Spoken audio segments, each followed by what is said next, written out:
Hey y'all, welcome back to my channel. Today, as you can see, and by the title, I seized my motor. I have no idea really how it happened besides the oil pump giving out, and that just locked up the crank bearings, because that's the only thing I've noticed so far. The crank is like the rod is seized to the crank. I can hold the crank bolt and move this, but it's still seized. It's not like rock solid seized, but it is seized. But that did happen while I was at camp, and as you can see from the bike, it's all torn apart. I didn't start the videoing until here. I was kind of just in the mood of just getting a bunch of stuff done. Battery on the camera was already dead, and so I just started on it. So I apologize to you guys about that, but I am filming now, and we're gonna get the disassembly of this bottom end for you guys so you can see, so I can help somebody else out, and we're gonna go through this together. Once we assemble it back, you guys will kind of get the idea of how to disassemble it too, for anybody that's trying to do it themselves. So you'll learn how to disassemble this part, and the top end is really simple, guys. Just remove the valve cover, put the motor at top dead center. I have a video on how to do timing on the YFC, so you guys can go back to that one and figure out how to put the motor at top dead center. It's pretty simple. And once you put it at top dead center, take off the timing chain tensioner and just remove the cam caps, remove the cams. Make sure the chain is holding on. This is kind of how I held my chain on, just by that. And you do that, then remove the head studs, and it's pretty simple going from there. So you guys will see the reverse of it when we assemble it, so you can go from there. So let's get into this video, guys, and like I said, pray for me, wish me luck.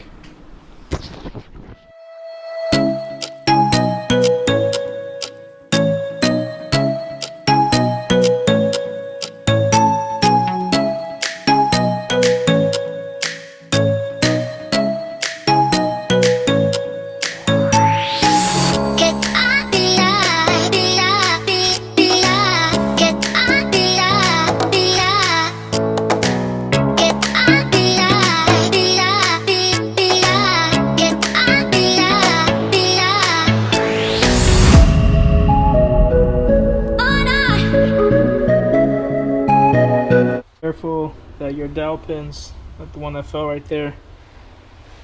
I am going to be taking a lot of pictures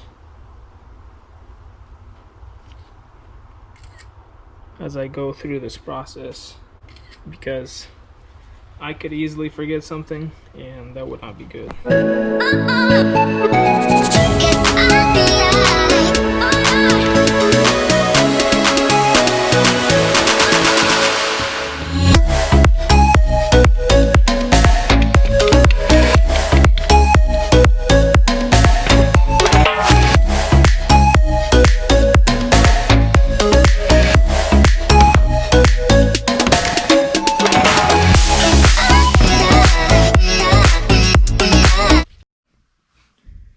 Alright y'all, if you don't have a flywheel puller tool that's like a Tusk one that's good, that's made for this, this is the next bet. Go rent one. I didn't have time or didn't want to go and buy a Tusk tool. We had one, I don't know what happened to it. Don't want to buy another one. But I got this from O'Reilly's. It's a rental flywheel puller tool. It's like the 2-ton or something. It's like the smaller ones. And I basically hooked that on there with two sides only. It's like kind of sideways, so I put the nut back on the crank, and I didn't tighten it in. I just screwed it in enough, a little, so there's a gap for this little thing to poke in there, because it wanted to come off to the side since it's sitting a little sideways. And I put a towel or a napkin here so it doesn't ruin the treads on the inside, or the thread, whatever, on the inside of the nut. And that way it would hold this in place and not want to slip out. It'd basically go part way into the nut, and then it would keep it straight. So I did that. It did work. So that's, if you guys want to do it like this, you can do it. it'll work just fine. Just be careful not to damage anything. So let's see. Let's put this up.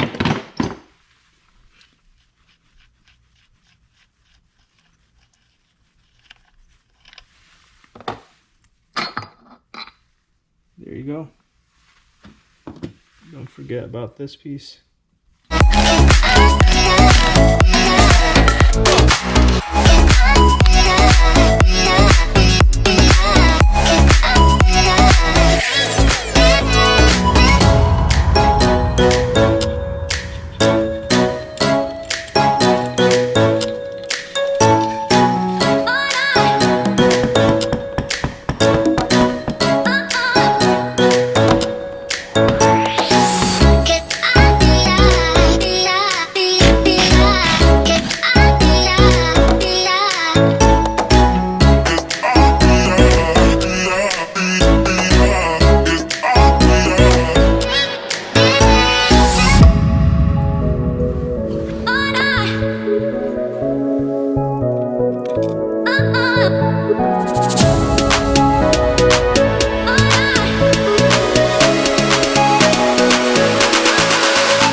Not the recommended way, but it worked.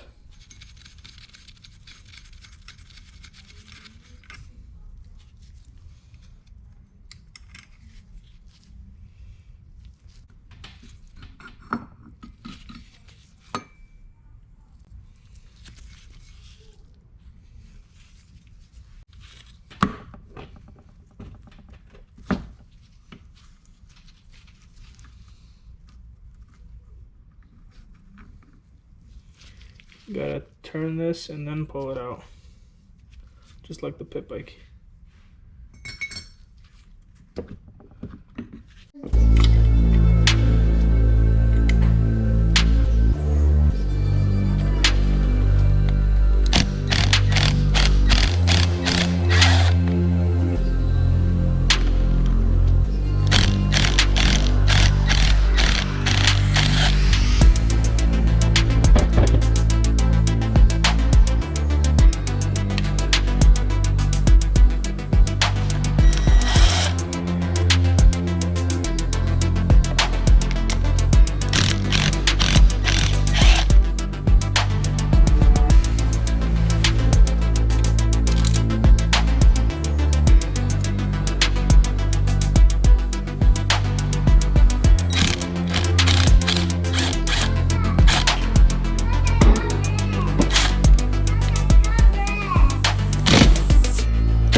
part that's more oval is going to be on the outside. The part that's indented more is going to be on the back.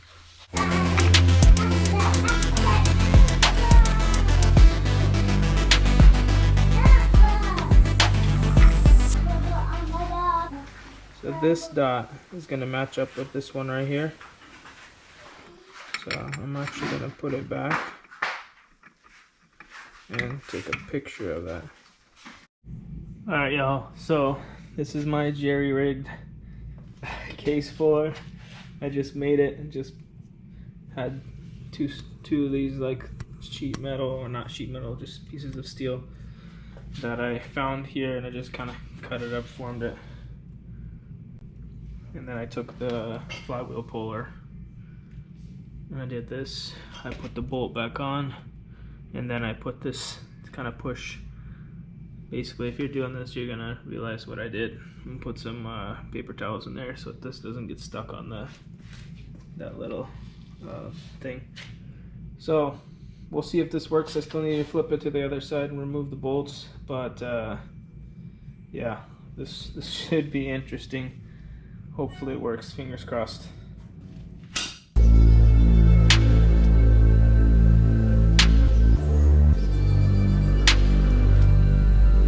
Don't forget these 2 bolts. The sneaky ones. Surprise, surprise. Looks like this worked. It split it very easily. And then the shaft that the sprocket goes onto for the chain was kind of holding it up a little bit, and I just had to tap on it. But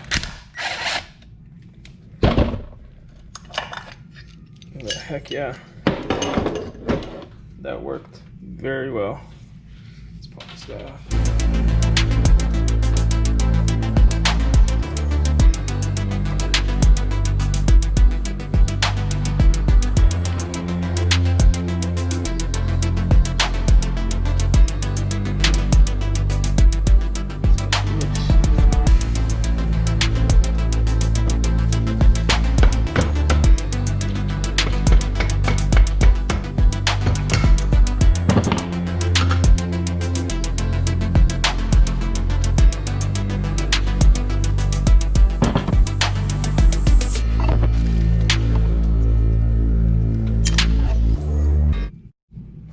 Alright guys, so literally everything looks fine.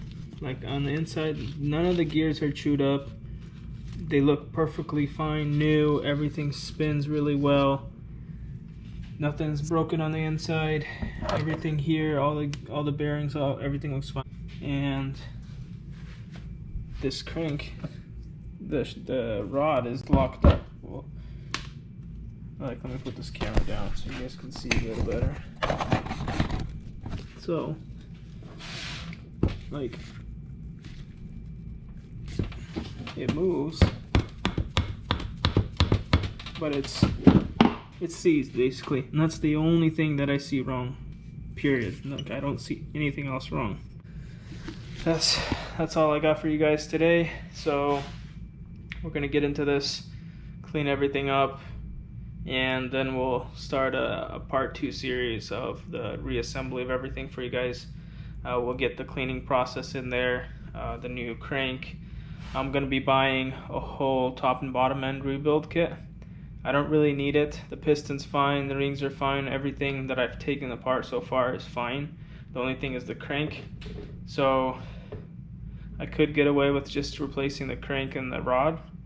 I mean, even the bearings here are perfectly fine. They're really smooth. There's no issues.